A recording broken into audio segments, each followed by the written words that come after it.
Сәлем, қайырлы күн достар. Бүгін сіздермен нектар сок жасайтын боламыз, яғни өріктен дайындайтын боламыз. Магазиндегі химикат қосылған нектар соктардан гөрі дәл осындай натуральный соктарды балаларыңызға жасап беріңіздер. Банка етіп жауып қойсаңыздар, қыста ашып ішкенге өте күшті.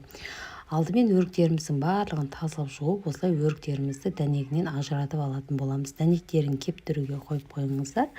Варенье жапқанда арасына қосып жібересіздер.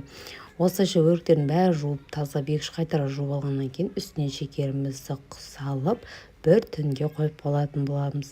Егер де өріктеріңіз тәтті болатын болса, 1 килограмм өрікке жарты килограмм шекер салсаңыздар болады. Не болмаса, өріктеріңіз қатты тәтті болмайтын болса, кішкене шекерін көптеу, өздеріңіздің көз мөлшерлеріңізбен салыңыздар. Қатты тәттіні қаласаңыздар көптеу, онша тәтті болмасын десеңіздер аздау салып, осылайша беттерін жауып, өріктеріміздің сөле шыққанға 1 күнге қойып қоямыз. Яғни мен кешкі уақытта дайындап жатырмын, таңғы уақытқа дейін осылай жабылып тұрады.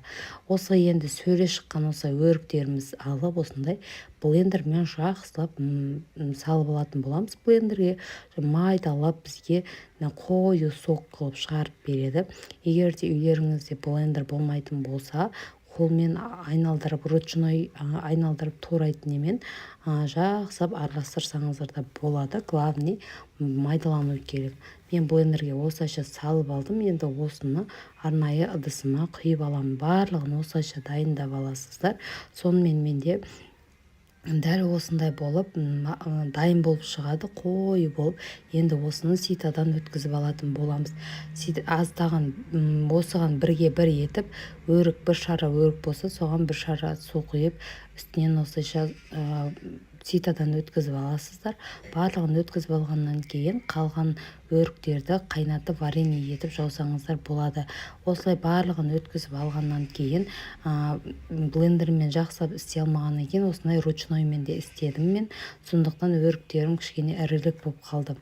Блендерім қызып кете бергесін, сонымен қалған турадым. Осылайша енді газге қойып, осы сокты жақсылап бір қайнатып аламыз. Қайнағаннан кейін осылай тағы да бір ситадан өткізіп алатын боламыз. Себебі арасында түйіршіктері, нелер қалмас үшін дәл осылай ситадан өткізіп аласыздар. Сонымен өткізіп алғаннан кейін газдың үстіне тағы да қойып, осылай қайнатып аласыздар. Менде газым жай жанғаннан кейін, варенье жапқаннан кейін қазанға құйып, жақсылап бір бұрқыратып қайнаттым. Содан кейін алдын ала паритет дайындалған банкаларыңызға құйып, стерилденген қақпақтармен жауып, банкаларыңызды жауып қоя берсеңіздер болады. О жауың неге сырты ондай, қазаның неге ондай деп жатқан болсаңыздар, бұдан алдын өріктің вареньесін жаққан болатын. Содан кейін осы сокты қайнатып алдым. Міне көріп тұрғандарыңызға нектар согымыз дайын. Егер видео ұнаған болса жасап көріңіз. Жоғалтылмас үшін каналыма тіркеліп және қоңырауша белгісін басып қойды ұмытпаңыздар. Дәмі өте керемет, балаларыңыз дымын қалдырмай ішіп қоятын болады. Осылайша жасап көріңіз.